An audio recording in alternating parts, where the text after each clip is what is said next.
Always a pleasure to have Joe Musso serve as the table setter for any type of program we have on HQ. Welcome to the show, folks. Presented by FanDuel. Here's a look at Highmark Stadium in Buffalo, where the Bills host the Broncos on CBS in the wild card round. Saturday saw the Texans and Ravens advance in the AFC. The last spot open goes to the winner in Orchard Park. Josh Allen finished second team All-Pro to Lamar Jackson, but is the betting favorite to win MVP. Bills hosting rookie quarterback Bo Nix and the Broncos, who are in the playoffs for the first time since winning the Super Bowl in 2015. Then in the NFC, the wild card round, the themes rematch. Packers and Eagles played in Brazil to start the season. Jalen Hurts clearing concussion protocol, should be good to go against the banged-up Packers defense, who might need some Jordan Love magic today out of the link. Jaden Daniels started his NFL career in Tampa, and his season could end at Raymond James Stadium. And Baker Mayfield and the NFC South champs take care of business at home. Commanders are seeking their first playoff win since 2005. 3 games today. And then we get Vikings-Rams concluding the wild card round on Monday night. That game was moved to Glendale, Arizona due to the devastating wildfires in Los Angeles. And our hearts and minds goes with those affected in Southern California during this difficult time. Welcome to HQ, presented by FanDuel, America's #1 sportsbook. Make every moment more. I'm your host, Tommy Tran, joined by Logan Ryan, Lige Duzable, and Pete Prisco. We'll also be joined by Todd Furman and a couple other live reports here, getting you ready for the wild card round. Again, 3 games today, and then the Monday night capper tomorrow. As we always do here, guys, one thing to look out for on this Sunday. Pete, I'll give you first word, and we'll work our way around the desk. Look, the Buccaneers secondary has been banged up, but they're getting guys back. Winfield is back. Dean will play. They're still down to safety, so that could be a problem there. But Merriweather will probably play, and he's done some good things. So healthier Bucs secondary against Jaden Daniels. And what does that mean in terms of him throwing the football? He ran the ball a lot in the first meeting, and I think he will be able to do that in this game and take off and run. But I want to see how they cover on the back end. Getting Winfield back into the lineup is enormous for the defense. He hadn't played great, even when he was healthy this year. Up to his standards, look at Logan, rolling his eyes. There he goes. Really good. He hadn't played as well. I bet if you went and asked him, he'd admit he wasn't as good this year as he was a year ago. But being back in the lineup is big for them. Well, guys, I want to look at this Bo Nix-led Denver Broncos team, and I want to see how they respond to their first playoff game since 2015. The thing about Bo Nix, people wonder, right, if they needed to win the game through him, could he do that? And we saw that 2 weeks ago versus Cincinnati Bengals. I mean, he was clutch, especially in the second half. Now, I thought they were a little bit too conservative in overtime, and they really should have put the game in his hands. But, Logan, you know this. When you're a young team and you're going into the playoffs, there's a naive confidence. Now, that could be a good thing or a bad thing, right, because you don't know what you don't know. So they're going to go out there and play free, but when adversity hits, because they haven't been in this position, I want to see how this young team responds. So that's what I'll be tuned into today. Yeah, speaking about getting healthy, Jalen Hurts, right? I haven't seen him in a couple weeks. We talked about rest versus rust. He wasn't resting. He had a concussion. He didn't practice. He was away from the team. Now he's got ramped back up. So you're coming back in. You kind of thought you fixed the passing game to A.J. Brown. We'll see how it goes. We know the offense goes through Saquon Barkley, but I'll be watching Jalen Hurts the first and second quarter to see if he comes out a little rusty, having those 3 weeks off with a concussion. That'll be one of our live reports, by the way. Packers and Eagles, the rematch there today at the link. Well, we had some breaking news earlier today out of the NFL where Mike Vrabel and the Patriots are linking together. Logan, I'll start with you. 2-time Super Bowl champ with this franchise, played under Mike Vrabel. Yeah. Your thoughts on the two now reconnecting? Just a perfect fit. The man for the job. The Mayo firing did not make sense to me, but it only could be made right if it was for Mike Vrabel. And I think that's what it was. I think it was Robert Kraft's opportunity to hire Mike Vrabel, who's the best coach for the job. He's played in that organization. He understands how important championships are to that whole region, to cities with the Celtics and the Bruins and the Red Sox and the Patriots. So Mike Vrabel played there, and oh, by the way, he's also was a coach of the year in the NFL for the Titans. So he's a great head coach. He's proven that. He was a great player. He's proven that. He's won championships. So he's going to bring a lot of hope back to New England with a good young quarterback. See if they bring Josh McDaniels back at offensive coordinator. See if they can get the best out of Drake May. Yeah, and I'm glad you brought up Josh McDaniels because that's my biggest concern. Me and Pete had this discussion earlier this week. Last year when Vrabel got fired, he couldn't even get an interview. But this time around, he was the hottest coach in regards to coaching candidates for head coaches. My thing is, will he adapt to the current NFL structure? I think me and Pete have talked about this. I felt like he was kind of set in his ways in Tennessee. Will he be able to adapt for where the NFL is going? People, always assume that he's under the Belichick tree. Now, he played with Belichick, right? But he's really under the Bill O'Brien tree, which is, it's almost off the Belichick tree as well. But I want to see what staff he brings in. You talked about bringing in Josh McDaniels. Will they be able to adapt to the current NFL structure in regards to passing the ball down the field? Defensive-minded coaches, you know what we want to do, Logan. We want to run the ball and play good defense. But we've seen the NFL change. Will he be able to adapt to that? I think getting Josh McDaniels in makes a lot of sense. We saw what he did with Mac Jones his rookie year. I think it could help Drake May as well. But the offense needs to get more creative. Look, it's the old Patriot offense, and it's kind of become a little passé. They need to get more creative with it. If they do hire Josh McDaniels, and it sounds like he will bring the band back together. Here's the question, though. He was available last year. Yeah, that's what I'm saying. They didn't hire him. Why? He was fired on the 9th, and Mayo was hired on the 12th. So they had an opportunity to hire him, and they didn't hire him. So I give Kraft a lot of credit here. He admitted a mistake. And sometimes these owners are reluctant to admit their mistake. Mayo got an opportunity, didn't do a very good job, did a lot of weird things off the field, talking about his team, calling him soft publicly, didn't handle a lot of the interviews well. Obviously, the players pushed back on him a bunch. And so it was time to go. And a lot of times you say, well, let's give him another year. He'll grow. And it gets worse. And it just festers. And I think Kraft gets credit for realizing he made a mistake, get rid of the mistake, because that's what it was, and move on and get Vrabel, a guy you know very well and a guy who will instill the Patriot way. I just want to counter the point about the current NFL model. Like, could he coach with these current players? I mean, he was a coach of the year like 4 years ago. And my ability to judge a head coach being in that locker room is, does he get the best out of his players, no matter how he does it? And he got the best out of Derrick Henry to a 2K standard that Derrick Henry has been at ever since. He got a rookie receiver in A.J. Brown playing really well.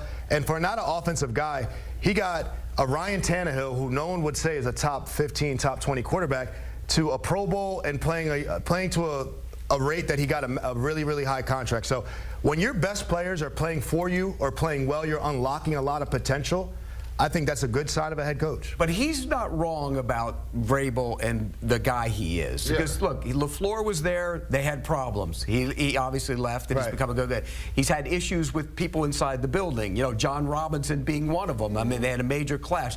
So there have been issues. And that's not to say that's not everywhere, because it goes on all across the league. But at some point, you might be right. Like, you got to, look, there's a fine line, between being a hard-ass coach and being a guy who's too soft. And so does he somehow meet that in the middle this time around? To this point, I kind of remember vividly, and it was weird, the interaction between him and Will Levis. Now, I don't know if he was on board with taking Will Levis in the second round, but even when Will Levis played well, it's just like the interaction between them was not great. Now, again, he is a quote-unquote players coach because he's an ex-player, and he does get the best out of guys. But what does the players coach mean? We keep throwing these media, what does players coach mean? What does that mean? I mean, there's different definitions, right? You got a Rex Ryan guy where guys will run through a brick wall, and he's going to put you in positions to make plays. He's not going to put you in a position for you to fail. To me, that's a player's coach, understanding your personnel and having a personal relationship with each player and getting them in positions to make plays. But from Vrabel's standpoint, everybody I've talked to love him as a coach because he's out there doing individual drills. He has great relationships with everybody. But also, I think he is stuck in his ways in regards to maybe not letting the offensive coordinator open up the offense. And I think he needs to do that if they're going to have success. I think we've got to the point where we have too many baby coaches in this league. Enough with the baby and the players. I mean, I think having a guy like Vrabel is good to have on your sidelines. And look, we've seen both sides of it. Remember the old, Coughlin, Belichick ways. That probably doesn't fly anymore because it's too much. But Vrabel will instill a discipline and a toughness and a mindset in that building that they need, and I think that's a good thing. But you're right; you have to have the fine line. You can't be a have country club. Dictator. You can't be like Mike McDaniel and have a country club where guys are soft, and when you start talking about fining them, you fine them and they're still late. That doesn't. If somebody in New England was late, and you kept fining them and they were continually late, the culture would take over. The leaders would take over, and that's part of the problem with teams like Miami. So I think this is a good thing for New England. All right, quickly here, Pete, I know you haven't done a ton of draft stuff. Just what would you think the first order of business with Vrabel and Elliott Wolf will be? They have their quarterback. Do they try to find a receiver in the free agent market? And what do they do in the draft? Big and bigger. I mean, if you have a quarterback, you build it around that quarterback. And all we got to do is look at the teams playing in the playoffs. If you're good on the offensive line, you're going to be good. So and you need big people on the defensive line too. So if I'm New England, I go big, big, big, big, and I spend money in free agency on them too. To that point, number 4 overall pick, Will Campbell from LSU. Makes a lot of sense. Okay. Protect your blind side with a young up-and-coming guy. If he's a tackle, there's some people think you might have to go inside. I think he can play tackle. Or the kid Banks from Texas. Yeah, he hasn't played as well though. But yeah, there are. You got to get as many as you can get. All right. Fortify it. I think you need some people to score some touchdowns too now. How many friends they got 130? At the same time, you do need an O-line play. The Lions have a great O-line, but they also have Amon-Ra St. Brown and Laporta and Gibbs, a first-round running back they drafted. The Eagles have a great O-line they've had for quite a few years, but they're a lot better with Saquon Barkley in the backfield and A.J. Brown. That made a big difference to the Eagles when they get those star players in there. So we'll see. They went to a Super Bowl. They went to a Super Bowl with average running backs back a couple of years ago. Yeah, and A.J. Brown too. Let's see. Let's see. Go to the Super Bowl. You need a number 1 receiver. T. Higgins makes a lot of sense. I like T. Higgins. You need a number 1 receiver. Yeah, I'm okay. Get T. But you have to draft and develop young offensive linemen and defensive linemen, and you will win in this league because they have the quarterback and skill players.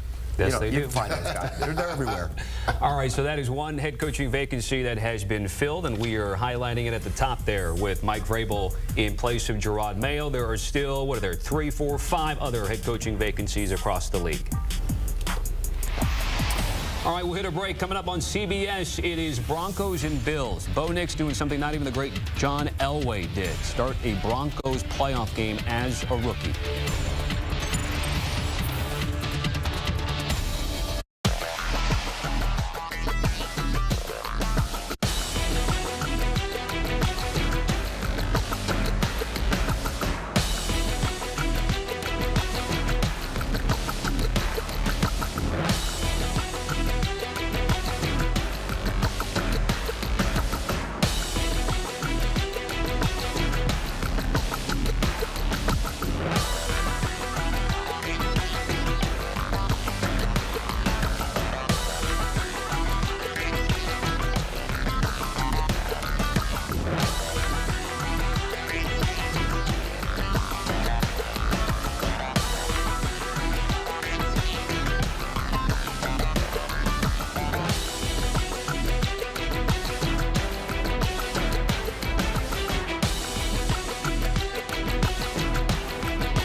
Let's get you those headlines. The Patriots have hired Mike Vrabel as their next head coach. As a player, he won 3 Super Bowls in 8 seasons in New England and was enshrined in the Patriots Hall of Fame. He replaces former teammate Gerard Mayo, who was fired just after 1 season in Foxborough. For more on the hire, let's send it to our lead NFL insider, Jonathan Jones.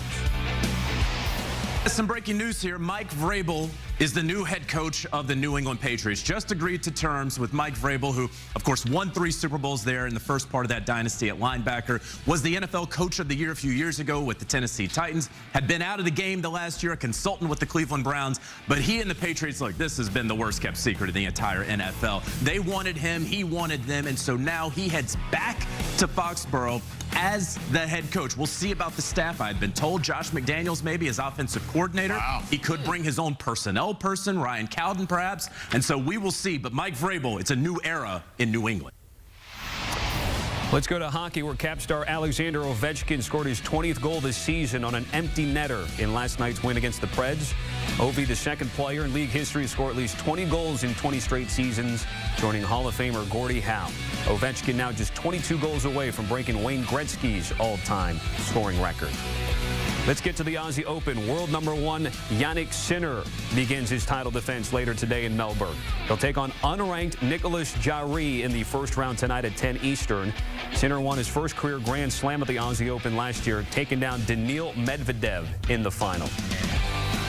In college hoops, Auburn star Janai Broom suffered an ankle injury in Saturday's win over South Carolina. His head coach Bruce Pearl calling it a significant sprain. Said the Tigers forward will undergo an MRI later today. Broom is currently the favorite to win National Player of the Year, averaging just under 18 points and 11 boards per game. And to football, the Rams took out a full-page ad in the LA Times Sunday, recognizing the tragedies that have taken place in the LA area wildfires. The statement thanked first responders, shelters, and the people of Los Angeles for stepping up and helping out one another. Rams had their playoff game on Monday against the Vikings moved to Arizona due to the impact of those wildfires.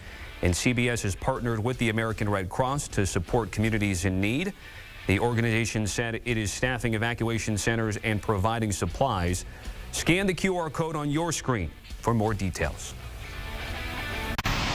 We'll revisit Saturday's wins by the Texans and the Ravens. Pete and I will have highlights. Lige and Logan with a recap from Logan's Lounge.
Welcome back to the show. Tommy and Pete with you, going over highlights from Saturday's action of the wild card round. And we start with the game on CBS.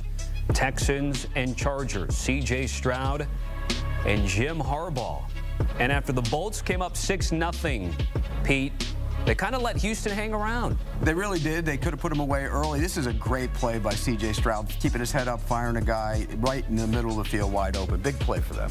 And as we get near the first half, the connection of Stroud and Nico Collins was electric on Saturday. Bad play by the safety. You can't let that guy get inside you if you're the corner. Easy pitch and catch for the Texans. Watch out, Toro. There was a little friendly fire there. And then in the third quarter, now, some will say this also was a game changer. Derwin James looking at the time that he had to pick. Yeah, and clearly he did not, because the ball hit the ground, it came right through his arms, and it was the right call in that situation. Texans would convert on a field goal to make it 13-6. It was still a close game, but then the wheels started falling off for L.A. Yeah, this is a high throw, but probably could have been caught, but still, got to be better in this situation if you're Justin Herbert, but it could have been caught by McConkey. So there were some, McConkey was fantastic, by the way, but there were some opportunities like that one, others by Will Dissly, just kind of led to some real turnovers, nothing that we usually see from this L.A. team this catch year. The ball. I mean, look, Herbert was not good, but you still got to be able to catch the football if you're the receivers and tight ends. That's a catchable ball right there. Easy pick for the Derek Stingley. The game was still hanging in the balance, but after that, pretty much done, despite there being more than 10 minutes left to go in the fourth quarter. But there's the McConkey play that gave the Bolts a little bit of life. Yeah, rookie safety trying to make a play. You can't go for the interception. In that situation, you got to make a play on the ball, and he didn't, and all of a sudden you're off to the races, back in it, you think. 3rd and 26, but then again, special teams, it just, I mean, what happened here with Dickert? Is he supposed to, what are we supposed to do with that? Catch it. You know, he doesn't know the rules. I mean, it's not a pass. It's a block kick, and they made a great play on it, and, you know, had a chance to cut it to 10, and all of a sudden you look up and you're down 12. D'Angelo Ross takes it all the way back for 13. 2, so then it's 25-12. Frank Ross fired up that Ross made a play, and then also Joe Mixon getting in on the fun. This is why you get him. Close out games, and he did a great job. He's a tough, physical, hard runner, and look, the bad look for the Chargers once again. They charge her. They always charge her. People thought it was different this time around with Jim Harbaugh into the fold, but he also kind of channeled his inner Brandon Staley at one point early in that first half. Texans advanced the divisional round in back-to-back seasons for the first time since 2011 and 12, and also by winning 20 or more in back-to-back seasons, joining the Patriots and the Colts on this list. So let's get to the night game. It was Steelers and Ravens, Pete, for the 3rd time this season. An AFC North battle. You get Ray Lewis. I think we're going to drag Ray Lewis out until he's like 105 years old to do that dance. He will love to do that dance for as long as they let him. Lamar Jackson and Russell Wilson. Ravens opening drive. And it's a direct snap to Derrick Henry. Look, the big man gets going. Nobody wants to tackle him. He's such a big threat in their run game and had an outstanding day. It just was the start of what would be a long day for the Steelers defense. Former teammate Finka Fitzpatrick there on the ground, and then Lamar Jackson. No Zay Flowers, but Rashad Bateman over the last couple of games popping up. Yeah, and you know what? That was good. Without Zay Flowers, you got to get somebody else going. Great throw there by Lamar Jackson. Steelers been outscored 73-0 the first quarter of their last 6 playoff games, and boy, they just had a hard time taking care of Derrick Henry. He had 13 carries, 100 yards, and a touchdown in the first half. And then here, Lamar Jackson doing Lamar Jackson things. This is a great play because he knew he only had a couple seconds and he had to do something. If nobody was open, he would have threw it into the crowd, made a great play with his legs, and found Justice Hill for the touchdown. First time the Steelers being shut out at halftime of a playoff game since at least 2000. Again, they hadn't won a playoff game since 16. So they're trying to get back in it, and they do it with Russell Wilson throwing the ball deep. Yeah, and this is not a good look for the Ravens in large part because this offense was dead and you kept allowing guys to get behind you. That's Stevens, who's had problems all year in coverage. That could be an issue going forward for them. It was a 98-yard drive, but you just handed to Derrick Henry, who had 186 on the day. Yeah, they didn't want to tackle him anymore. That was when you watch that game, it was clear and evident that they did not want to tackle him in the second half, and boy, he ran wild. Baltimore back-to-back seasons with playoff wins for the first time since 2011/12. Speaking of parallels with what we just said about the Texans, and as I mentioned, for Pittsburgh, 6th straight loss in the postseason.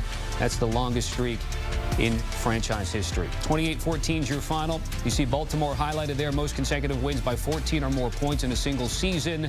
They're only trailing the 05 Colts and the 07 Patriots. All right, let's get more recaps and analysis from our guys. Let's go to Logan's Lounge. Logan Ryan and Lee J. Doozable standing by. Fellas? Well, welcome to Logan's Lounge. Me and Lee J. We're going to be breaking down what we saw last night. Man. It was not pretty. Is it more about the Ravens' dominance or the Steelers' ineptitude? What stood out for you? It was a combination of the two. In the first half, the Steelers looked uninspired, which you don't normally see from a Mike Tomlin team, right? We saw Derrick Henry, 13 carries, Tommy alluded to it, 100 yards in the first half. And he was a big benefactor of Lamar because it seemed like going into the game, Terrell Austin, the defensive coordinator for the Steelers, was not going to let Derrick Henry beat them, right? So Lamar Jackson got going early in the first quarter. But you know when that happens, right, and he continues to get 6 yards here, 7, 10, 11, 12 yards here, excuse me, it opens up the run game for Derrick Henry. Those two runs that we just saw on the highlight, one was out of a wildcat. What they did was they used Lamar Jackson at wide receiver, and they gave him a short motion. Now, the Steelers have struggled with that all year long, and it opened up a gaping hole on a split zone for Derrick Henry. He takes off for 30-plus. Then on the next play, zone read, because Lamar Jackson was getting on the edge, right, the linebacker overplayed it. Instead of coming downhill and tackling Derrick Henry, he tried to bounce out to get Lamar Jackson. The A-gap was wide open, and he took off for another 40 or 50 yards. So that's the cause and effect when you're playing this Baltimore Ravens. It's so hard to contend with and deal with because if you slow down Derrick Henry, then you got to worry about Lamar Jackson getting on the edge. And then we didn't even talk about Lamar throwing the ball. He completed 76% of his passes without Zay Flowers. So he's dangerous from within the pocket as well.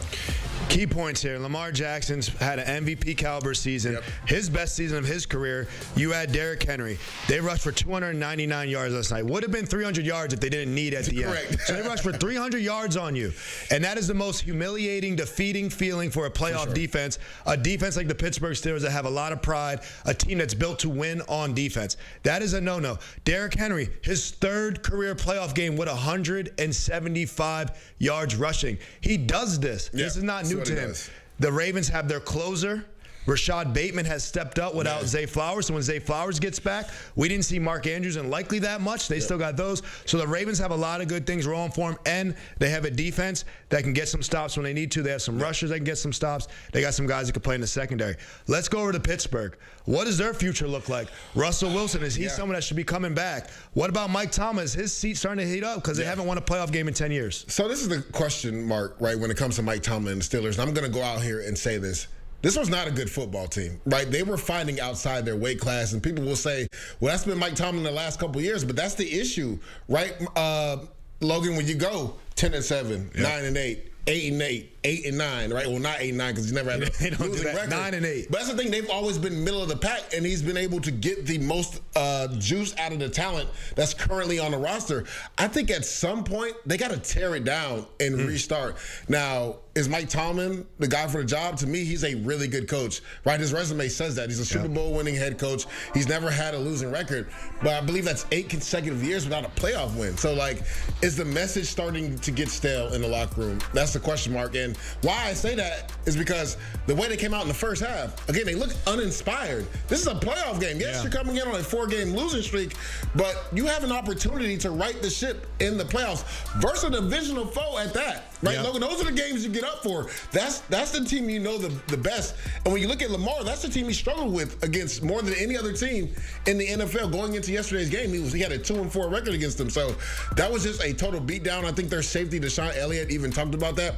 He said giving up 300 yards rushing is way worse than giving up 300 yards passing. It's like belt to butt is what he said. Like, that's essentially what it was. And when you look at it, right, to me, that second scoring drive for the Ravens was a soul-clenching drive. 13 plays, Logan, 13 runs that ended in a touchdown. Like, as a defender, as a defensive lineman, that's something that you never want to happen, right? Because that's disrespectful. That means they have no respect for you. They're going to line up a big personnel, run it, and you know it's coming, and there's nothing you can do about it. So there will be question marks this offseason. I think Mike Tomlin is a heck of a coach. I think he's gotten the most talent out of the roster that's currently there. They weren't a good football team. They exceeded expectations, but that's been the issue with the Pittsburgh Steelers. They have not been able to get it done in the playoffs. And I will say this, in my 11-year career, I think I was in 19 playoff games. That's a season's worth. Correct. And I think on the teams I've been in, these playoff teams, the Steelers lost this game last week. because you do not want to go into the playoffs on a 4-game losing streak, right? Correct. So they really played against the Bengals. They played their guys. They wanted to win that one. They wanted to get some momentum, and they did, and they came up short to a team that didn't even make the playoffs. Yeah. So if you can't beat a non-playoff team going to the playoffs, it seemed like they came out a little defeated, because now you're just hoping and praying. You're hoping and praying for a miracle to go beat off a Ravens team that is extremely hot, has found their rhythm offensively and defensively. Now you're just hoping for a miracle. I'm so glad you brought that up, because there was something that was eye-catching to me last week in that defeat to the Bengals. It was Russell Wilson. He was going up to Cam Hayward, who has been a stalwart for them forever, right?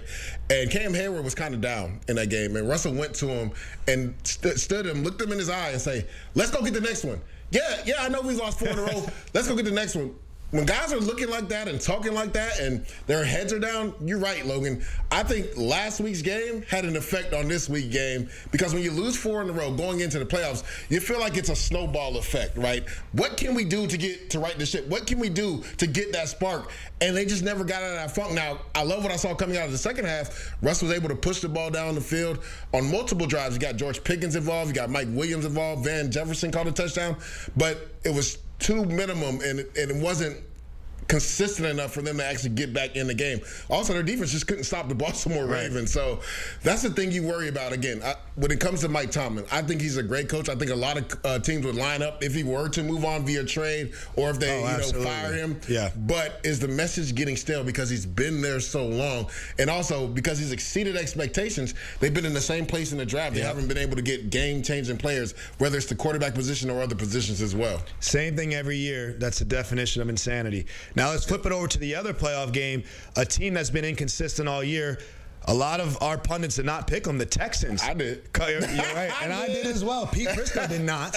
But the Texans came out and looked phenomenal. And the Chargers, I know people are going to say chargering, but every team's a different year. This is a different Chargers team than Chargers in the past, but they did not play well. And listen, I think C.J. Stroud is better with a chip on his shoulder. I think he came out as a rookie, number 2 pick, and said, oh, y'all slept on me. You embarrassed me during the draft process. Watch what I do. And he balled out. And I think this offseason we crowned him. Yeah. We crowned him as the young face of the league. And he slumped this second year. It was not as good, not as consistent. They've had injuries. They have not been the Texans that we thought we would see. They look more like that. He played with that chip. He had that Cali swag in between plays. Nico Collins, their one and biggest threat, went off. Joe Mixon closed the game at the end. Their star players on defense, their edge rushers played well. Stingley plays well. So the Texans, I like their coach. They have star power. You need your best players to play well to win a game. Every game in the NFL is a game 7.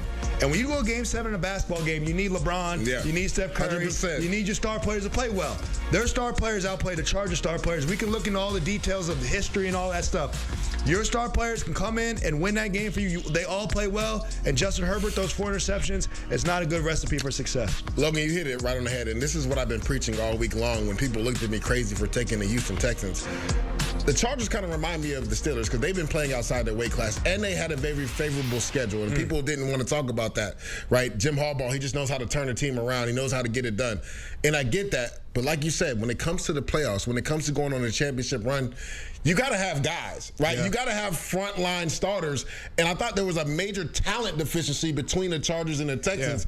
And we saw that come to fruition yesterday. Now, C.J. Stroud in the offense struggled the first 2 drives, but that 3rd and 16 play that Tommy and Pete broke down, that changed the game. That was the C.J. Stroud that had that killer instinct in him. Like, even his demeanor on his face after that completion, it turned him on. Then he had a 27-yard scamper, which was the longest in his career. And then you saw just the look in his face, like he had that "I'm gonna bury you guys" look in his face, right? Now, if Joe Mixon doesn't fumble the ball, I think this game gets really ugly. And I love what you said. Joe Mixon coming in 4-minute offense to close the game. They have star power. Good things happen when you get to Nico Collins. And my biggest thing going into that game, my matchup was the bookends from the Houston Texans versus the book tackles versus Chargers. The Houston Texans won that battle. Also, Danico Autry played a heck of a game inside at 3 technique. Texans, impressive. Ravens, more impressive.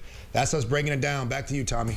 Thank you, fellas. Want to tell everybody about Pushing the Pile, our daily NFL podcast here on CBS, co-hosted by Kyle Long and Mike Renner, with regular appearances by Pete Prisco and Lige Douzable. Scan the QR code and also check out the fellas on YouTube.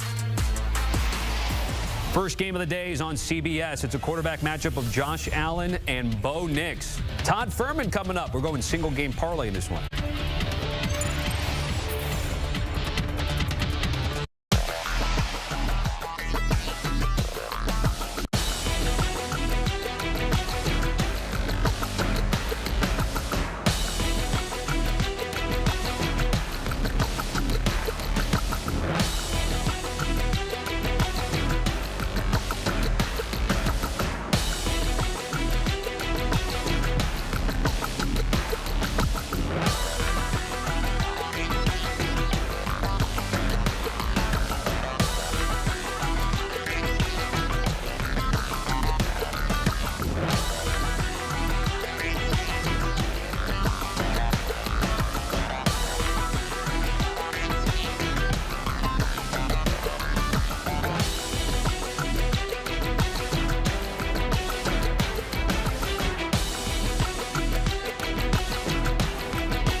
Time now for the same game parlay presented by FanDuel, America's #1 sports book. Make every moment more. Tommy and Pete here on the desk, and we welcome in our Vegas insider and gambling analyst for the first time today, Todd Furman. Todd doing double duty. Did Saturday like Logan, Saturday and Sunday duty. It's good for them. He needs the reps. He does need a little bit of work there, that Todd Furman. So we were this close to actually being on a 2 SGP heater, so we're close. And I feel like this one's also going to be pretty good for us this week in terms of Broncos and Bills. So Todd, I'm going to give you first word on how we want to start this. Who dragged us down last week? Was it me? It was me. I thought it was me. No, it was me. It was you? No, you and Todd were fine. Tommy, you've had a lot of weeks where you've dragged us down. 100%. Yeah. I am the weak link. I am the low stub on this like counter table that just like is like off and leans, and you got to feel good about this. You got to wrap things. You feel good about it? Okay, good. Yeah, I do. All right, we're gonna have a winner this week. But I'm gonna let Todd go first, so you guys set the table, and then let me ruin that table at the very end. Flip it, Todd. And now, Hey, Tommy, credit to you, though. The handicap last week was correct because I made a case for the Texans in the first half. You thought once they pulled all their starters, the Tennessee Titans would have a chance to come back. But yet again, one of Pete Prisco's favorite players in the NFL, Will Levis, lets us down to officially bookend the NFL regular season. Today, though, I will focus on the quarterback position, guys, and I'm going to go to the Denver Broncos with Bo Nix and take him over his completion number in the low 20s. When you look at the way the Denver Broncos have run their offense in recent weeks, you can see that confidence starting to grow, not just in Bo Nix, but the way that Sean Payton has gone about calling plays for him. And with Audric Estime inactive in this spot, I think you're going to get an even higher pass volume from the Denver Broncos against the Bills defense that's terrible on third downs, doesn't generate a ton of pressure, and you have to take the profits against a Sean McDermott defense. I think Bo Nix has a chance to complete a high volume of passes. I'll go over 22.5 with the rookie quarterback. Okay, so you got the Denver stance. Pete and I have the Buffalo stance for this three-legged single-game parlay. Pete, I'll give you the first word. What do you got? And I'm going back to something I saw early in the season. It didn't quite play out. I thought Kincaid was going to have, Dalton Kincaid was having a monster season. He didn't. He got hurt. He got banged up. He hadn't been the same player. But this is a great opportunity because when you go 4x1 or 3x1, you know Surtain's going to be on the one. And so when you have the other side, you have zone coverage. They're going to mix and match things over there. He'll be able to sit down in those zones and hit some big plays. So I'm going to take over 35.5 receiving yards. I think he gets more like 55 in this game. Okay. So under that logic, Pete, I think I'm with you because I like Khalil Shakir over 52.5 receiving yards. I always think about a benching dilemma I had in fantasy. Elijah Moore, when the Browns played the Broncos, to your point, slot receivers do pretty well against this Broncos defense. So we're going to go big with Buffalo on Shakir and Kincaid.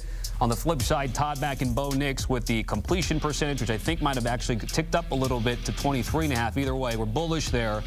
Put it all together. What do you get? Parlay odds of plus 552. So best of luck to everybody playing the single game parlay, putting $5-10. Football fans, buckle up because for the first time ever, FanDuel has given all customers a no-sweat same-game parlay for 5 straight days of playoff football. Plus, new FanDuel customers can get $200 in bonus bets guaranteed on your first $5 bet. We'll hit a break here on HQ. Bring back the fellas getting ready for the NFL on CBS. Josh Allen, once again in the postseason, a home playoff game in Orchard Park.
This just in, we're getting information on who's available and who's not. Here's a look at the inactives for the Broncos at the Bills.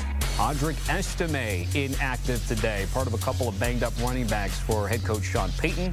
On the flip side for Sean McDermott, the inactives for Buffalo, you see the notables there as Josh Allen and Bo Nix ready to square off top of the hour. Real quick, what thought? What do you got? Quarterton. No, Quarterton's really good. That's too. big. That's big for them. He's really kick good. returner. Yeah. If it comes down to that. What'd you say, Logan? Kareem Jackson didn't know he was still playing. Well, he really isn't. Oh, messed up. Carter, too. That's a surprise. The Commanders are seeking their first playoff win since 2005, the third longest active drought in the NFL. Dolphins and Raiders also on that list.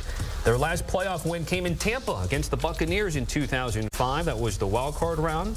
Their coach, by the way, and quarterback, Pete, do you know who was that year? What year was it? 2005. Shanahan. Joe Gibbs and Mark Brunell. That was the combination. Yeah, that's a long time I like ago. that. Back here with Luge, Logan, Pete, and Todd. Guys, let's first talk about this matchup, which has Jaden Daniels in the lead for Offensive Rookie of the Year. We talk about rematches, the theme in the NFC, but this was all the way back in Week 1. This was Jaden Daniels' coming out party, if you will, against this Bucs team, Logan. So how much can you take from that Week 1 matchup? Nothing. It's too far. It's too far. You can't take anything from Week 1. Week 1 is just a glorified preseason for players. They're still just trying to figure out who he is, and that we realized in Week 1 this kid's pretty special. Yep. And he's only gotten better. I mean, who would have thought that the Washington Commanders and Bucs would be the primetime 8 p.m. game tonight? But I think it's deserving to be so. It's electric. To me, this is going to be the tightest game. I've been back and forth on who I think is going to win. I like what the Bucs do on offense. They can run the ball. They got Mike Evans cooking. Baker is up there in the MVP race. He won't win it, but, man, he had a heck of a season. And then Jaden Daniels carried his team as well. They got some good players on defense. Terry McLaurin's underrated. So both these teams are playing good ball. Todd Bowles brings pressure. He tries to terrorize quarterbacks. The secondary has been banged up by Tampa. They're getting healthier.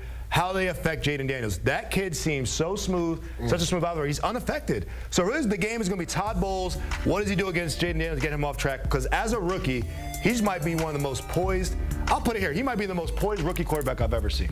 You're not lying. That was the word I was going to use, poised, right? He just never seems flustered. And even going back to Week 1, you're right, Logan. There's nothing you can take from it. I know me and Pete broke this game down earlier this week. His very first play was a lateral pass to Brian Robinson. He threw it 5 yards behind him, right? Ever since then, he's taken off, right? Yeah. He's never flustered by any pressure or anything. Pete talked about it. He used his mobility more. I think the biggest change when you talk about Cliff Kingsbury's offense is he gets the ball out of his hands extremely fast, but now they've added the downfield passing game with Terry McLaurin, which they didn't do like the first 5 or 6 weeks of the season, right? Zach Ertz has been a terror over the middle of the field. The biggest thing for me in this game is they have to get the run game going with Brian Robinson or Austin Eckler or Chris Rodriguez, whoever it is in the backfield, because when they're able to do that, it allows Jaden Daniels to use his mobility, which I think he will have to do this game for them to go into Tampa and pull off the upset. But there hasn't been a more poised quarterback coming in as a rookie who has elevated his team. A lot of people didn't have this team being in this position, and they've been one of the hottest teams going down the stretch of the season. So anytime Jaden Daniels has the ball last, I'm taking the kid. And this is why I'm taking the Commanders to pull off the upset in this game as well. He makes it look easy, and that's the word that really, when you watch him play, it's easy, it's effortless. It's just he glides around. He makes it look so easy. But Todd Bowles' defense, and you know this, the whole thing is predicated on making it not look easy and speeding him up and making him think and making decisions. And what I want to see, though, is when Todd Bowles does blitz, what does that do for him getting outside the pocket when you turn your back to him? And that could be big play opportunities in the run game for Jaden Daniels. So it'll be curious to see. This defense, we haven't seen the best of the Tampa Bay defense all year. Cansey was out, he's back in. Big time pass rusher, pushed the pocket guy next to Vita Vea. Yaya Diaby in the last month of the season hadn't had the sack numbers, but the pressures, he's been great. I think he's key to this game. And then you get the guys back in the secondary, getting Winfield and Dean back there, that's important. So we're starting to see the Bucs defense at the right time, and this is going to be a real challenge for Jaden Daniels. Yeah, and I'll speak to the Bucs defense. When I played for the Bucs in 2022, when I played for the Bucs, every single morning I met with Todd Bowles as one of the leaders. I met with him in his office at 6 a.m. and he's listening to soul music, jazz music, whatever, and he's breaking down film and he's looking at opponent quarterback and he is drawing his defenses up on a whiteboard. What affects this guy? Do we want to flush him to his right? Do we want to flush him to his left? Do we want to chase him out the pocket? Do we want to keep him in the pocket? And he literally looks at offensive line protection. He looks at what the receivers don't like, and he just tries to make defenses to make the quarterback, to your point, uncomfortable. And Jaden Daniels is extremely comfortable this season, so that is the battle. How does Todd Bowles draw it up? Whatever worked against Jaden Daniels this season, Todd Bowles will run it. Tampa does not have a set defense. Their defense is game plan, meaning he's coming up with 20 defenses just for the night. And if they win, he's throwing them out and trying something else differently. So that is the cat and mouse game. That is what we're going to see tonight. How does Todd Bowles affect Jaden Daniels? And can Jaden Daniels get out of his hand and look as good as he's been? Two Jersey guys just listening to some old Motown. That music was before my time, so he put me on some of it. That was before my time. Pete, I got a question that's just for you. We saw how dangerous Baker Mayfield and this Bucs team did last postseason. Where are they at with you coming into this postseason? As dangerous as they were a year ago. And let's not forget, they could have won that game at Detroit last year and played well. I think the offense can put up a bunch of points. McMillan has been on a tear catching touchdowns. He's really emerged. I think the offensive line, because Barton has improved, they're better.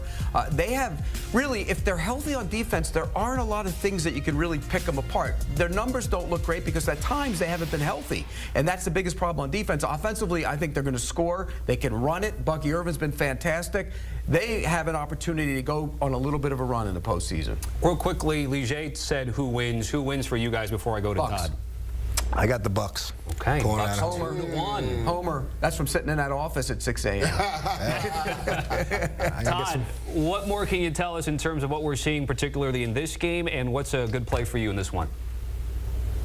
You know, I think it's interesting, guys, because you look at this Bucs team, and as all of you alluded to, they're getting healthier, specifically in the defensive backfield, where they're finally going to have their full complement of top-tier DBs for the first time since Week 13, with Zion McCollum out there, Antoine Winfield, Jamel Dean, and I think that poses a real challenge for the Commanders to try and find some of those secondary weapons. We know what Terry McLaurin can do, but it's going to be more, in my opinion, about the Zach Ertzes of the world and Olamide Zaccheaus if he can provide complementary threats. But what you're seeing in the betting market is the Commanders taking money. Some of the threes starting to disappear on game day, trending towards 2.5. Also a little bit of over money coming in as well. For me, it almost feels like a reverse correlation between the two. And as the price comes down, I start to become more and more intrigued with a cheaper money line price tag on the Tampa Bay Buccaneers. But in terms of most actionable information right now, I'm going to go back to a matchup, Tommy, that Pete and I have talked about for years on Sunday mornings. Marshawn Lattimore, on one side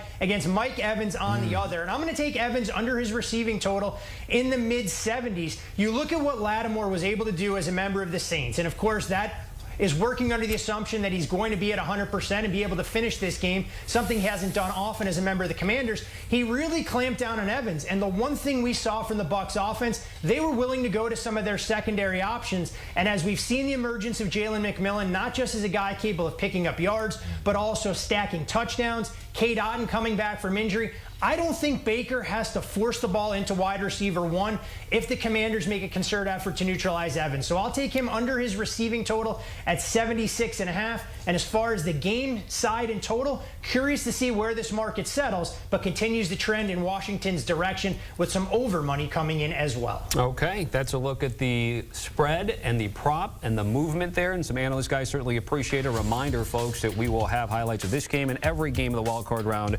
right here on CBS Sports HQ. It's all here, and it's all free. We are about an hour away from kickoff in Orchard Park, and you know Bills Mafia enjoying this one and sprinkle a little bit of Broncos country. A deep dive into this one on CBS coming up.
Welcome to a fresh hour of CBS Sports HQ presented by Geico.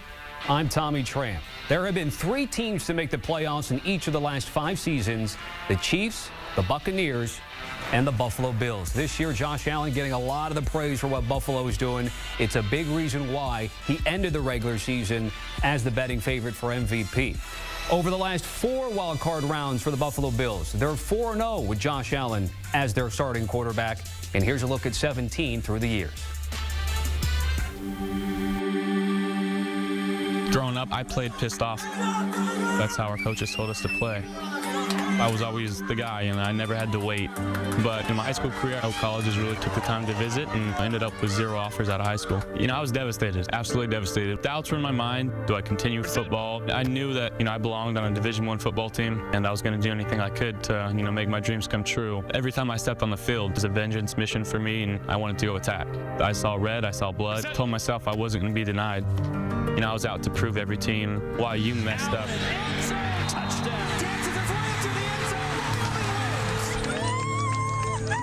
Hello, Josh. Ready to be Bill? Yes, sir. Bills select Josh Allen, cornerback, Wyoming.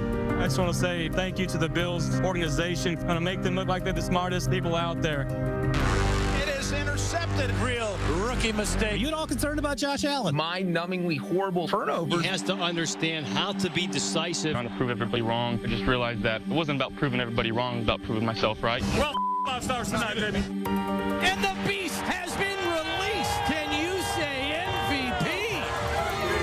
Oh, my goodness. There he goes. A Josh Allen explosion. Are you kidding me? He's unbelievable. Touchdown, Buffalo. Josh Allen has burnished his credentials as MVP. We are witnessing something special here.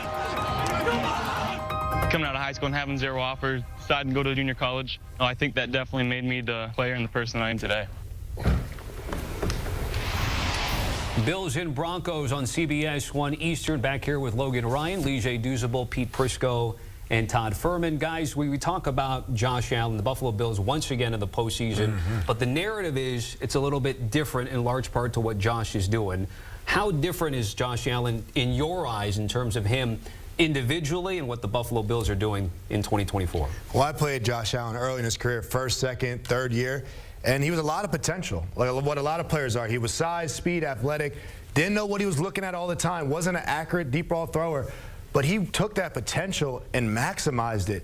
That chip on his shoulder is what all great players have, what most NFL players have to sustain a long or successful career. And he has that. I mean, this guy has it all. And you saw in the promo how disrespected he felt about high school, about college, coming out there 0 offers, had to prove everyone wrong. Now I'm proving myself right.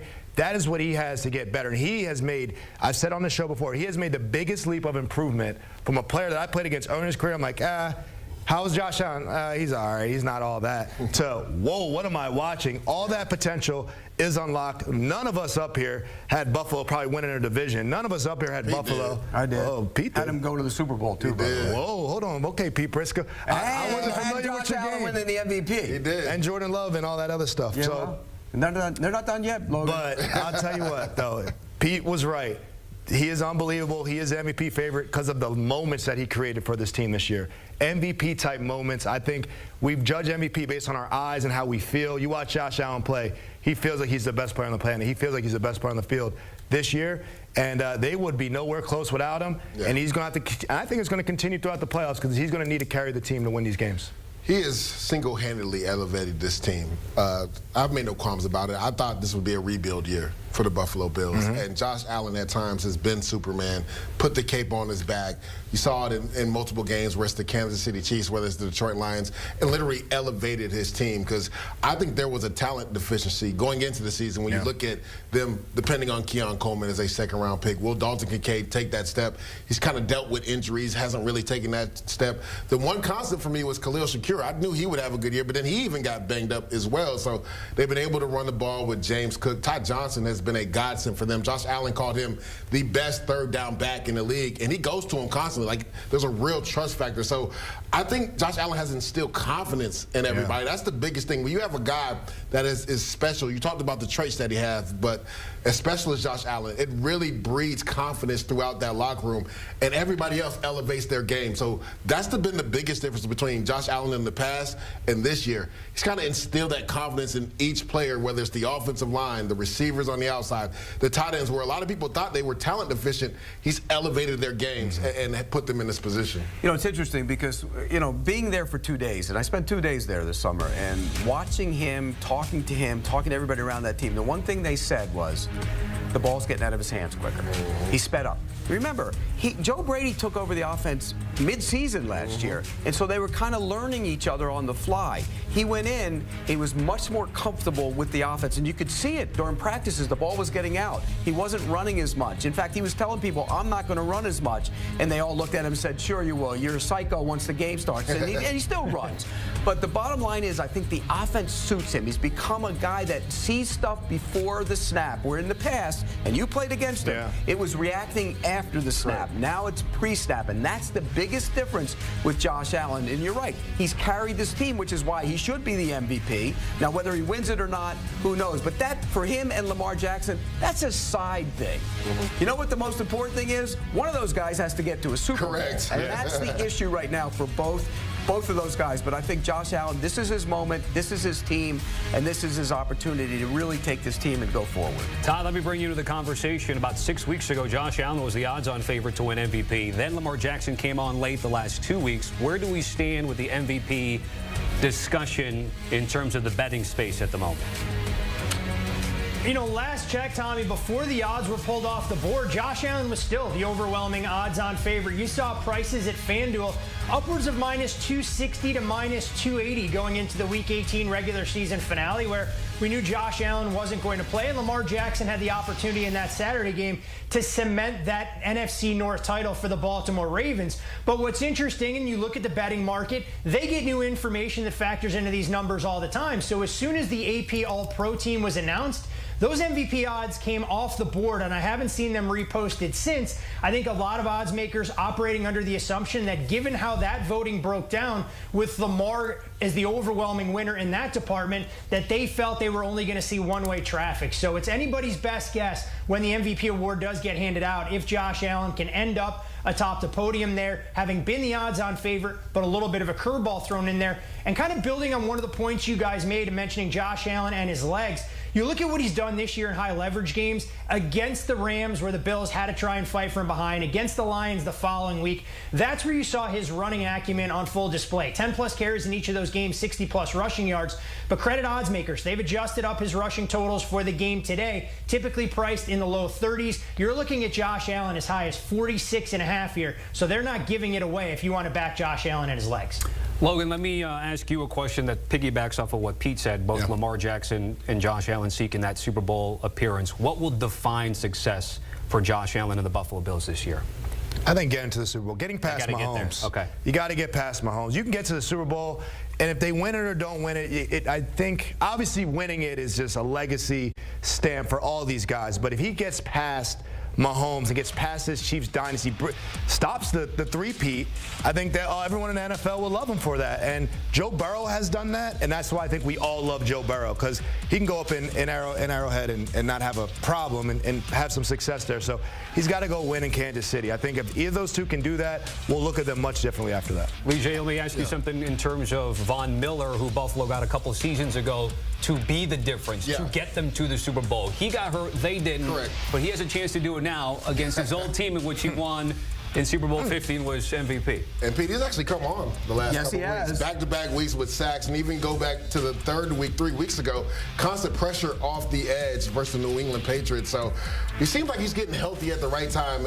There's something to be said, and Logan, you know this when you've been there before. Yeah. Right? You know how to close out games. And maybe this is what McDermott and them were thinking, not putting him out there too early this season, because we're going to need him for the stretch. He's played really well the back half of the season, more specifically on third down, which essentially is what what he's become, right? He's been a situational rusher for them, but he's a guy that has the pedigree, right? Was the MVP of a Super Bowl win, Super Bowl 50. He knows how to make game-changing plays. And to your point, Tommy, this was the exact reason they brought him in, to elevate them on defense when they need to close out games, and they're up to do it.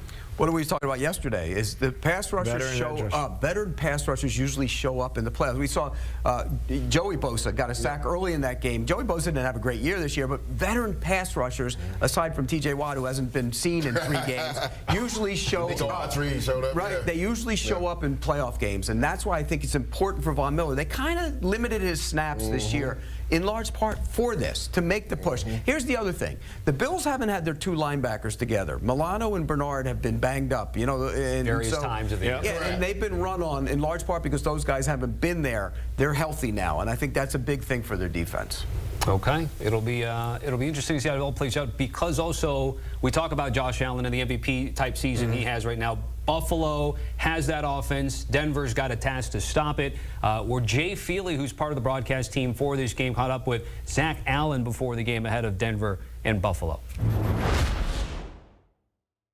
We got all pro, Zach Allen. It's got to sound good, doesn't it? Yeah, it definitely does, man, yeah. Sean Payton talked about quiet confidence. What is that, and why does this team have that? Yeah, I think, you know, it's a really mature group. I get that we're young and everything like that, but, you know, every single day we just come in and handle our business the right way. And, you know, when we do that, we know we could play with anybody in this league, so we're really excited about today.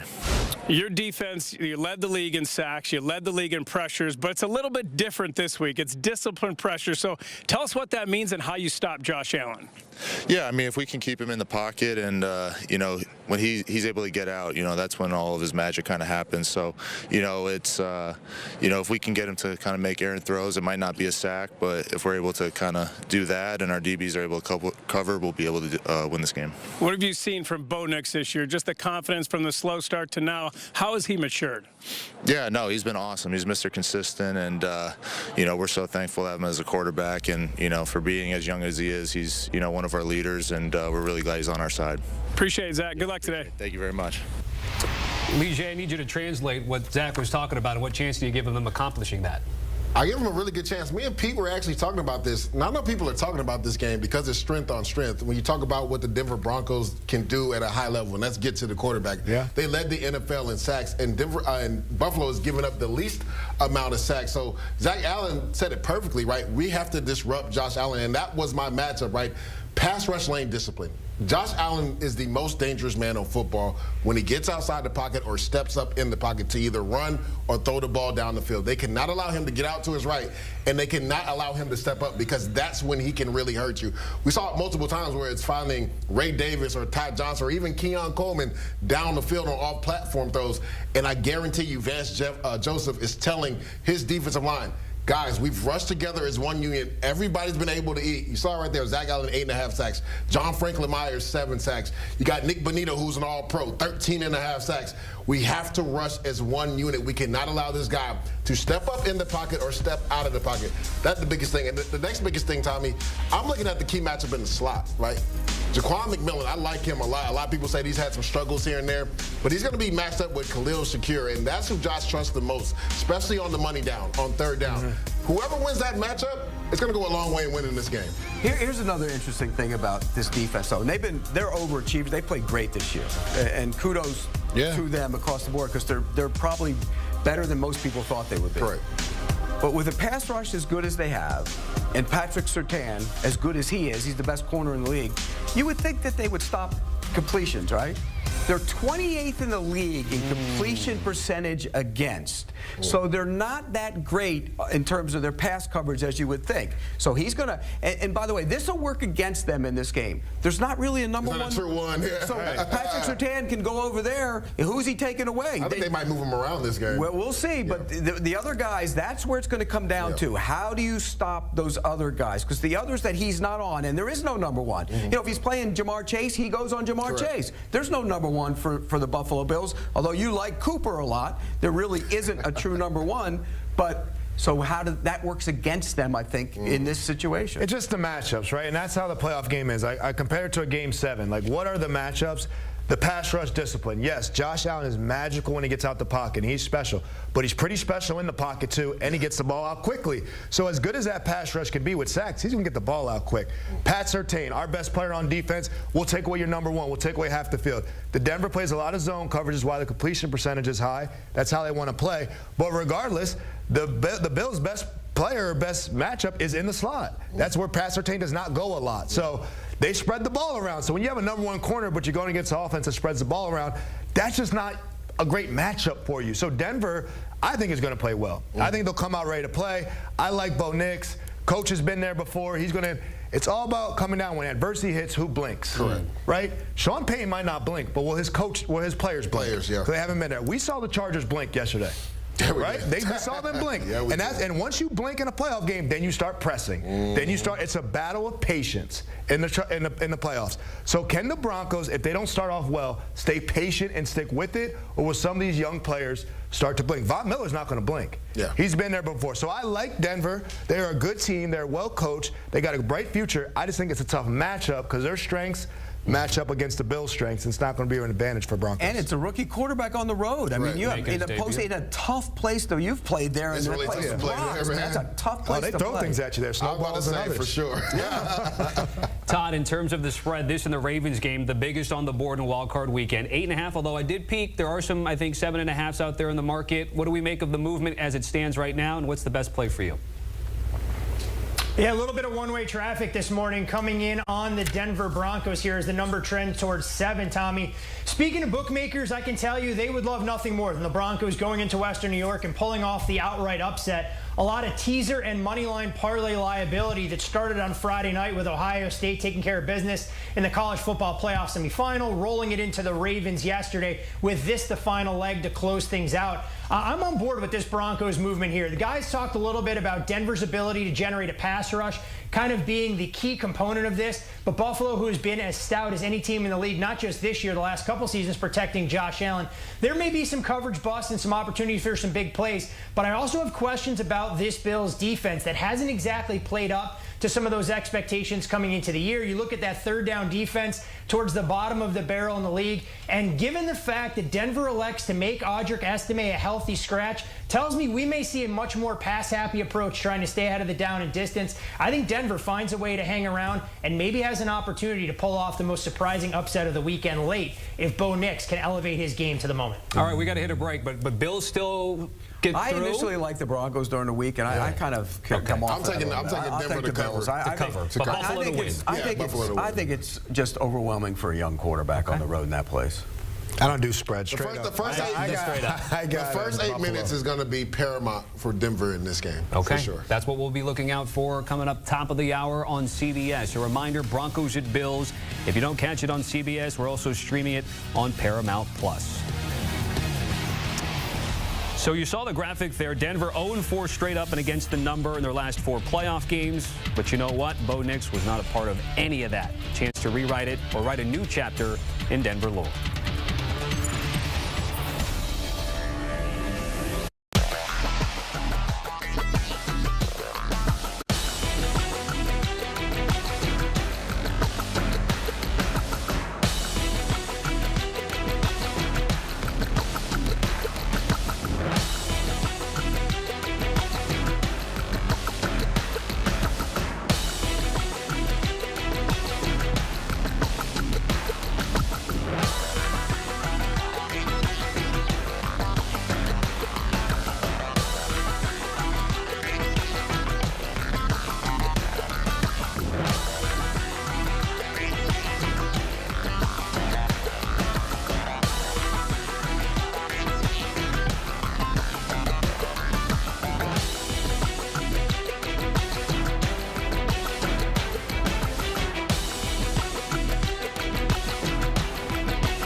Time now to get more with Geico here on CBS Sports HQ. And this will be the fourth playoff meeting between the Packers and Eagles, the first since the 2010 wildcard round.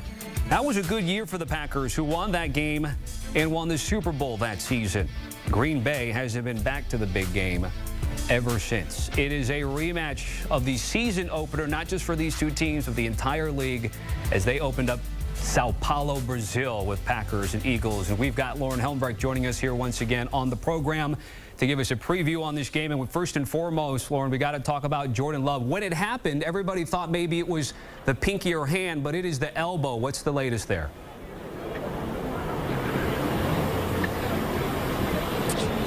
Yes, so Jordan Love left Week 18 game against the Bears with an elbow injury, kind of like a funny bone situation where you hit it, your nerves kind of go down to the hand. So that's what you saw him working with. It was his elbow and his hand trying to adjust that numbness. He was able to practice this week. He should be good to go. In that game as well, the backup quarterback Malik Willis also had to leave the game. He had a hand injury. So just to be safe, the Packers have elevated their third-string quarterback Sean Clifford for this game, but Jordan Love should be good to go, even with that elbow numbness that he had last week. You know, Lauren, the last few times that you and I have gotten together, I feel like I ask you the same question. How is Matt LaFleur dealing with the injuries? Where do we stand now in the playoffs?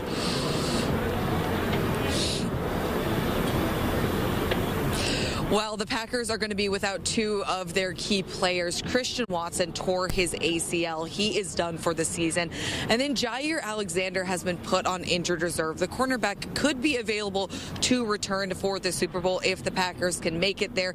But the wide receiver room really missing Watson. They're banding together as a unit to try and, get this win for him. But the Packers will be missing that deep ball threat with Watson out for the rest of the year. So right behind you at the link, of course, Eagles fans are going to be happy to have Jalen Hurts back. He cleared concussion protocol here. What are the Packers saying about Jalen Hurts being healthy and available for this one?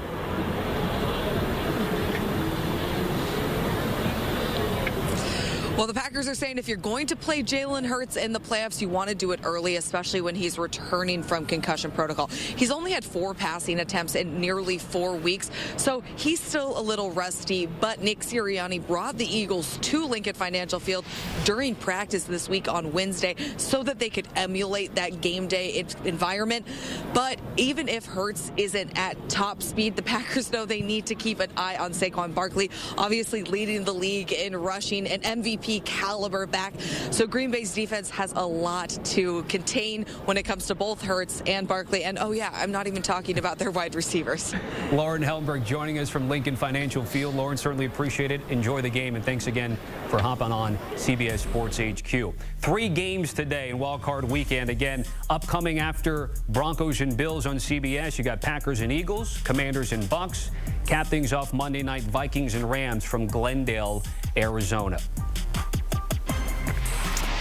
All right, let's bring back Todd Furman to talk about this spread. Todd, 4.5. I've seen some 5.5s out there in the betting market as well. Where do we stand in terms of this spread, and then what do you like in this one?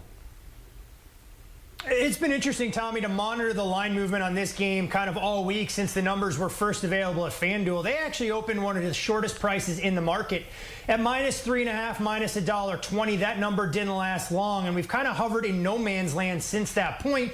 You mentioned with Lauren some of the speculation about which skill position players will be healthy, which quarterbacks were going to be close to 100%. And then for the Philadelphia Eagles, you have Devontae Smith missing practice this week, A.J. Brown trying to monitor that injury situation. All signs point to those guys being a full go, relatively speaking here. But I want to focus just on one side of the ball, and it's with the best defense in the league, at least down the stretch, in the form of the Philadelphia Eagles, against an offense that's really struggled to find an identity in the Green Bay Packers in recent weeks.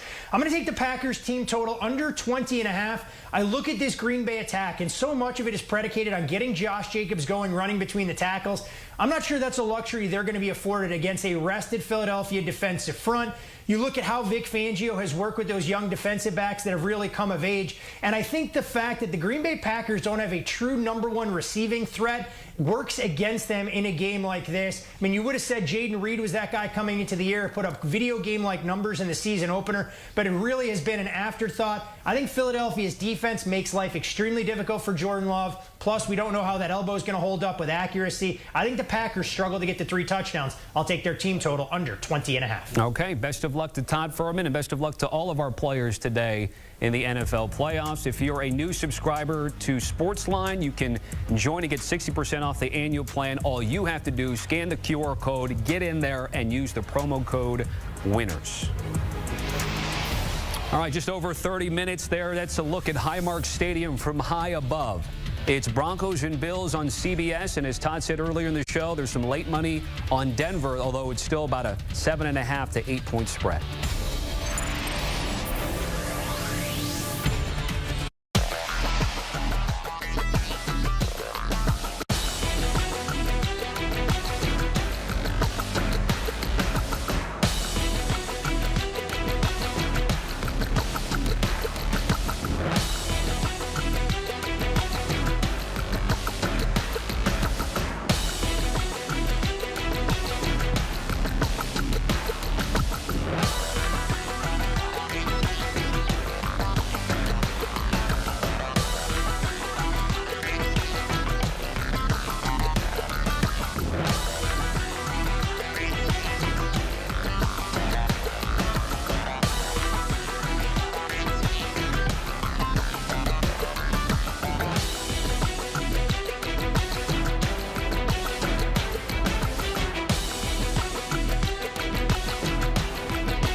If you're just joining us, folks, we've got some breaking news out of the NFL where the Patriots are set to hire Mike Vrabel as their next head coach. It's coming from multiple reports. Vrabel returning to Foxborough, was an all-timer as a player, and became a pretty good coach for the Tennessee Titans, including Coach of the Year. Here's our Matt Ryan talking about the breaking news. I'm not surprised. You know, as Jonathan was saying in there, I think it was the worst kept secret the last couple of weeks as soon as Gerard Mayo was fired about an hour after that last ball game. So organizationally, I think he fits, right? The Patriot way, a guy that has been there for a long time, has a good relationship with the ownership and the Kraft family. So from that standpoint, I think it makes a lot of sense. I also really like providing some long-term stability around Drake May. Yeah. And, you know, whether we've talked about, whether that's an offensive coach, we've been talking about it in Chicago. Who are you going to find with this young quarterback? I think more important than anything is providing stability at that top spot around him. So I'm not surprised by the hire. I'm interested about the staff. You mentioned Josh McDaniels coming back. That is the one area I'm not sure if that's the perfect fit with the young quarterback. Josh was excellent with Tom in New England, but they asked a lot of Tom Brady at the line of scrimmage, getting them in and out of things. I think it needs to be a revamped style of that system. And Drake May's a very different player than some of the quarterbacks, in my opinion, that Josh has worked with. Just to add to JJ's reporting on X, again, saying Vrabel had been the favorite there, and now it's a done deal. Taking a look at most wins by head coach in Oilers/Titans franchise history. Vrabel right up there with Bum Phillips and Jeff Fisher, although Fisher clearly ahead of everybody on that list.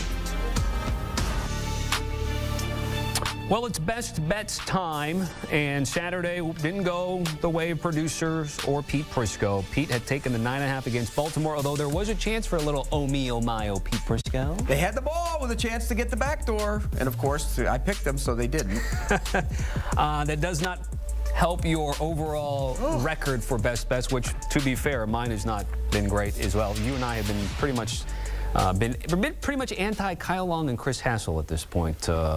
They've done very well for themselves, and we're just trying to get back to breathing air. Like I always say, Todd says it every week, Vegas, the last month of the season or 6 weeks of the season, has just been blistered from people picking favorites and winning. And I pick a lot of dogs. So right. my season is in the toilet. You got a bonus one for us, by the way? Not going to be on record, but you got something for today that you like? I'm going to stick with my Packers pick. I'll take the Packers and the points. Okay. Yeah, fade it. Go the other way. 4.5. Definitely go the other way. 5.5. Todd, yours will go on record, so will mine. What's your best bet this week? You know, Tommy, I was under the assumption that picks we made for games that weren't played on Sundays didn't count. Otherwise, I should just rest on my laurels, take the first half under in that Chargers-Texans game and call it a week. But we have to give the people what they want, and I'm actually going to go to a team total for my best bet for the first time this season, mainly because the full game over that I wanted to give out has kind of moved out of range, and the underdog has lost a lot of value. So we'll reverse engineer an angle on the Denver Broncos. I'll take them over 19.5 points. I know Bo Nix comes in as a rookie, and we've seen rookies struggle in the wild card round, especially in hostile environments. But I think Sean Payton will have a calming effect. They'll work a short, controlled passing game, and this is a Bills defense that I think leaves an awful lot to be desired. That I have some major questions that have to be answered here, and the fact that Audric Estime becomes a healthy scratch tells me that the Bills may go a little bit more pass happy than one we've grown accustomed to. I think they can get to that 20-point threshold. I'll take their team total over 19.5. To your point, Todd, you know, for best bets, we used to have rules like you couldn't do Monday night games, and then all of a sudden Pete wanted to take a Thursday night game that he banked, and now we're doing a Saturday game. So there's just, as usual, whether it's golf or best bets, we play by the Prisco rules, don't we? I do picks on Wednesday or Tuesday now with Kyle, and we have to give best bets in that segment. So if I like a game, I'm going to pick it on a Tuesday. And by the way, the rules that I play golf by are the rules, Tommy, not go put it 400 yards past where your drive went into the water. That was when I was first playing golf. You can't hold it to me, but there are the Prisco Mulligan rules. Everybody knows that. The trail was like 400 yards away, and he said his drive went out there, and I went, yeah, not quite, Tiger. It was my fourth round of golf like ever, okay? So I love how you go back like 5 years. Anyways, back to mine here. I do have Tommy. Tommy, yeah, I don't play out of the sand. There's no shame in your game. I don't play out of bunkers. If the ball's in the sand, it's a dead ball, and it doesn't matter to me. Yeah, and for Pete, by the way, if you're not playing a 3-hour round, you're too slow. That's how it goes for Pete Prisco, whether there's somebody there or not. For myself, Tommy teaser. I like the Packers, so I'm going to tease them up to 10.5. I wanted to take Washington, but I have concerns about that run game for Washington, and so I think Tampa Bay could blow them out of the water. So we're going 10.5 for Green Bay, and then Buffalo down to 1.5 or 2.5, depending on where you get the number. So Buffalo to win by a field goal, and the Packers to keep things close. I like your teaser, 24-17. That's not good for you. No, it's not, because Kyle Long also taking the Eagles, by the way. So fading the Prisco-Tran match. Todd going with the Broncos team total over 19.5. And again, my teaser there, standard 2-team 6-point teaser minus 120. Tommy, we should start a tout service. Go the other way. That has been the case this year. Yes. I mean, you'll win. Just take the other team, and you're going to guaranteed to win money by the end of the season. 100%. Hey, look, Courtland Sutton might help Todd Furman get to his over 19.5 team total. That's a live look at Highmark Stadium, and we've got a game coming up in about 25 minutes.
dreaded words in Buffalo. Losing sucks. Losing to them, losing to anybody at home sucks. You know, there's one happy team at the end of the season, really. When it's not you, when you're so close, it sucks. It has been 8 years since the Broncos have been to the playoffs. Ain't nobody trying to watch Bo Nix, a rookie quarterback. Yeah, we got 3 games to win 3 and go into the playoffs and win a Super Bowl. Nix shots off the arm strength. Touchdown, Denver. When you see this throw by Bo Nix, just right on the money. You've got Mims there. Mims is gone. Perfect strike. And the beast has been released. Can you say MVP? The Buffalo Bills, be complacent with this. We got something to chase.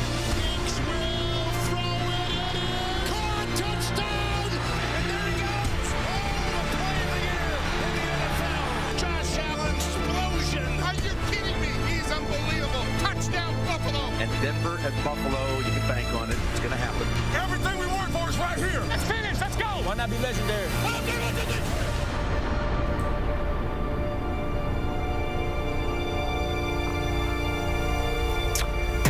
You know, we spent a lot of time on the show talking about Josh Allen. On the flip side with Bo Nix, it wasn't necessarily that anyone was surprised that the Broncos selected him in the draft, but that they didn't trade back into the first round, getting him in their 20s.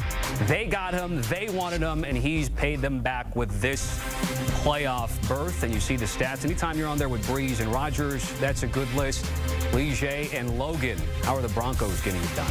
Yeah, see, the thing about this Denver offense, Logan, right? Sean Payton does a really good job of marrying the run and pass game. And he does it by a lot of tight and condensed formations and then having multiple plays out of those formations. Let's get to the film right here. This is 11 personnel, one back, one tight end. Number 84, Lil Jordan Humphrey, he's a receiver, but he kind of looks like a tight end. He's essentially going to come back across his formation. You see Marvin Mims with the short motion. That makes Mike Hilton bump out and also Geno Stone. Well, with this condensed formation, it allows number 14, Cortland Sutton, to climb up on the safety and create a hole. And then they're just so physical at the point of attack. Watch Quinn Miners. This is why he's an all-pro. Get out the club. B-gap is wide open. 13-yard run from Jaleel McLaughlin right there. This is Sean Payton 101. These type of tight splits, condensed splits, it causes misdirection. This is the offense I run on my 6-year-old son's flag football team. It works in flag football. It works in Little League, high school, all the way up to the NFL. Look at everyone's eyes. What am I looking at here? Who has the ball? Who's got it? They've got people, and they'll run the ball for 10 yards there, and then I'm sure they'll have plays off of this where you think it's a run, and it's not. 84 will flash back. Cortland Sutton, over there right of the screen, is a big physical receiver. He's great in the run game, and look at the offensive linemen. Offensive linemen love run blocking. They get to be aggressive. They get to get off and move people. And if you are not a smart, sound defense, you'll be getting run over and play action all game long. We're going to get to the next clip, but I'm so glad you brought that up because, again, condensed formation. Looks the same. Looks the same, exactly the same. Same play, now right? you think it's the same play. Lil Jordan Humphrey's up top. Now you're going to see him motioning over to the right. He essentially becomes a tight end. Nate Atkins is a tight end. It looks like split zone to the left, but you know what's off of that? You got the play action pass, bootleg to the flat. So again, this is Sean Payton marrying the run game and the pass game. And this could be difficult for Buffalo if you're not on your keys. You see it right here, Lil Jordan Humphrey, he's a receiver, but he's blocking a D end. Now you get the tight end wide open in the flat. And I'm going to show you why he was so wide open. Because of the condensed formation. Look at Cortland Sutton, number 27, Shamari Connors. He has a tight end in man, but he gets rubbed off because of the condensed formation. Now you get an easy throw for your young quarterback. We love here in the media. We love to talk about who's got who, right? Talent. Correct. What about this rusher? What about this? Stopping these plays has nothing to do with talent. Scheme. This is all scheme and understanding. You see Kansas City, they're waving their hands. They're making a defensive check. They changed their defense because of this tight formation. However, if one person is not right on this, it's a free play. 27 to safety, not right. He stepped down, gets rubbed off, and now that's 14 yards to a fullback / tight end who's not better than you. Correct. Right? He's not better than you, but you don't cover him because your eyes are not in the right place. Look at 27. He comes in there, gets rubbed off, and his eyes are in the right place. And the whole defense is displaced to the left. This misdirection, your fullback is coming back to the right. That's a free first down. That is how Denver's winning. They're not winning because Bo Nix is so great and they have all these receivers and they're putting up 40 points. They're winning off a Sean Payton scheme. Yeah, it's all execution, and I'm so glad you brought up misdirection because, again, another tight formation. You're going to see Marvin Mims. He's going to motion to the right, but off of that, they have the misdirection because you're going to see at the bottom right of your screen, Troy Franklin, he's going to fake on the end around. Look how many defenders come downhill. Even the safety's looking downhill. Now you get one of the best return men out in space. Again, all-pro guard, Miners. He just gets a bit of that corner. That's all he needs. Because when Marvin Mims get in space, look out. It's going to be a touchdown. Also, shout out to Audric Estime, the running back, also faking that zone to the left, getting up to the linebacker, and setting Mims free. Right, so let's break this down for my flag football playbook. So you're telling me we have a motion, we have a fake dive, we have a fake reverse. Correct. All setting up a screenplay to the original motion player. That is like 7 players on defense all passing things off. Is it the run? Communication, No. Is it the motion? motion. No. Oh, is it the reverse? No. Actually, it's all setting up a screen here to one of our most dynamic players in space. Not, you know, a household name, but because of Sean Payton's scheme, it allows a young rookie quarterback to play fast. Oh, yeah, and this is a pass play for Bo Nix. This is a 40-yard pass play. How do you create explosive plays for your quarterback? This is what Sean Payton's done with Drew Brees throughout his career. Tight formations, misdirection, cause confusion, and now it's a good QBR for a quarterback. 100%. Right? Easy throw. Who doesn't need a big arm? Does he need a big arm to throw this play? Not to do this. Nope. Just got to be efficient and execute. And this is one of the most sound defenses in the league in the Kansas City Chiefs, and look how it makes them look. Yeah, we're going to get to this last play because off of that run action, you get heavy play action pass. Again, condensed formation again. Lord Jordan Humphreys at the bottom. That's actually Cortland Sutton. But they fake the split zone, and now it's man coverage. Nice job by Cortland Sutton. Leaning into the corner and then stacking them. And you talked about it. People wondered, could Bo Nix throw the ball down the field? This is 57 air yards, right? We're going to show you from the end zone copy. Because, again, condensed formation, Nate Aggins, Little Jordan Humphreys, again, we're faking the split zone, which makes everybody buy it up. Now you get one-on-one with one of the best contested 50-50 jump ball catchers in the league in Cortland Sutton, and nice accurate throw by Bo Nix. Absolutely, and this is all set up off the Denver run game. They have these big receivers. When I have Jordan Humphrey, Cortland Sutton, I'm thinking it's run play. Look at the safety there with the X there. Look at number 6 running down, coming down off the run fake. Correct. Don't know what defense they're in, but that's not a good one. I don't want to have 2 corners in man-to-man here underneath the receiver with no safety in that deep green, that dark green right there. That is a uh-oh. That is a mistake, and that leads to a 57-yard completion.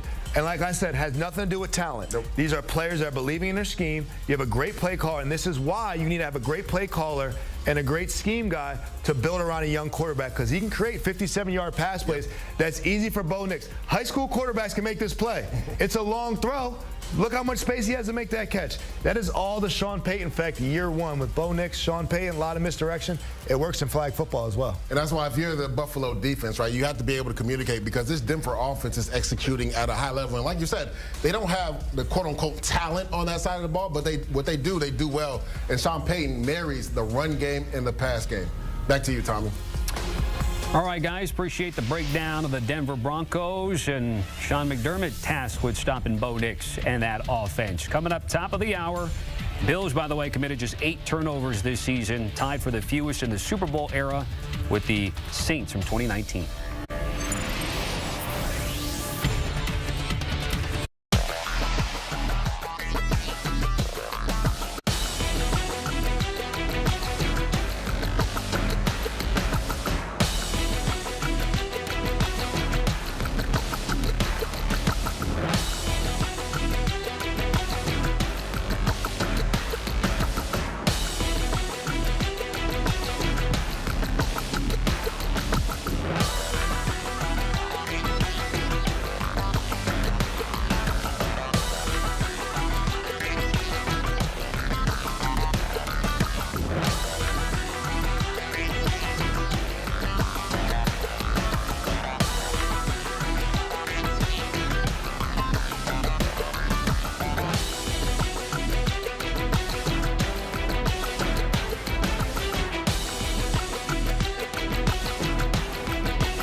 Let's get you those headlines. The Patriots have hired Mike Vrabel as their next head coach. As a player, he won 3 Super Bowls in 8 seasons in New England and was enshrined in the Patriots Hall of Fame. He replaces former teammate Gerard Mayo, who was fired just after 1 season in Foxborough. For more on the hire, let's send it to our lead NFL insider, Jonathan Jones.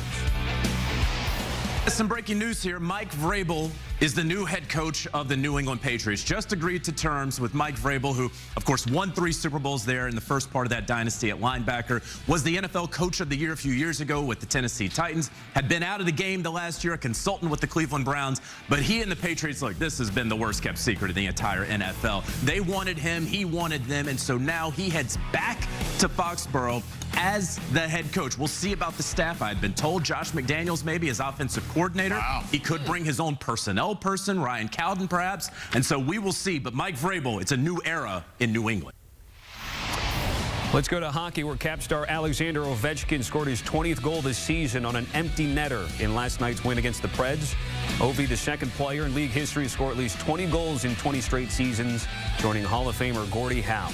Ovechkin now just 22 goals away from breaking Wayne Gretzky's all-time scoring record. Let's get to the Aussie Open. World number 1 Yannick Sinner begins his title defense later today in Melbourne. He'll take on unranked Nicolas Jarry in the first round tonight at 10 Eastern. Sinner won his first career Grand Slam at the Aussie Open last year, taking down Daniil Medvedev in the final. In college hoops, Auburn star Janai Broome suffered an ankle injury in Saturday's win over South Carolina. His head coach Bruce Pearl calling it a significant sprain. Said the Tigers forward will undergo an MRI later today. Broome is currently the favorite to win National Player of the Year, averaging just under 18 points and 11 boards per game. And to football, the Rams took out a full-page ad in the LA Times Sunday, recognizing the tragedies that have taken place in the LA area wildfires. The statement thanked first responders, shelters, and the people of Los Angeles for stepping up and helping out one another. Rams had their playoff game on Monday against the Vikings moved to Arizona due to the impact of those wildfires. And CBS has partnered with the American Red Cross to support communities in need. The organization said it is staffing evacuation centers and providing supplies. Scan the QR code on your screen for more details. Home stretch here on CBS Sports HQ. A reminder, coming up top of the hour, Broncos and Bills on CBS and streaming on Paramount+. Jim Nance's 500th call, by the way. Wow. Tony Romo, Tracy Wolfson, Jay Feely will be on the call, and we'll have it for you update-wise here on the Q. Quick final thought of this game. Go around the horn. Here you go. Man, the Broncos are a good team. Just they ran into a powerhouse of Josh Allen this year. I think Josh Allen has some more MVP moments. He's going to have his cape on today. First game in Buffalo. I think Buffalo gets it done. I think it's going to be a tight game. We talked about it earlier. There's a naive confidence when you don't know what you don't know, and I think Denver's going to play with that. Obviously, their defensive lines are one of the best in football. I think the Bills get it done, but I think it's going to be a lot tighter than people think it is. I think the Bills' defense is going to be better as we go throughout the playoffs. They've been banged up all year. They're getting guys back. Von Miller's going to have an impact in this game. I like Buffalo. I also think Josh Allen will have another big game against this Broncos defense. All right, that was a look there, pregame warm-ups of Josh Allen and his teammates. For Pete Prisco, Lige Dusable, and Logan Ryan, I'm Tommy Tran. Also, our thanks to Todd Furman and Lauren Helmbrecht giving us a preview of things to come today. We got to do it. You got to do it, Logan. A little higher. It's a lefty. Wide left. He's worse than my picks. Well, I don't want to see Pete throw. That was Josh Allen years 1 through 3. And then now we'll get the better version of Josh Allen. I got to work on my throwing form. I know Josh Allen's improved over the years.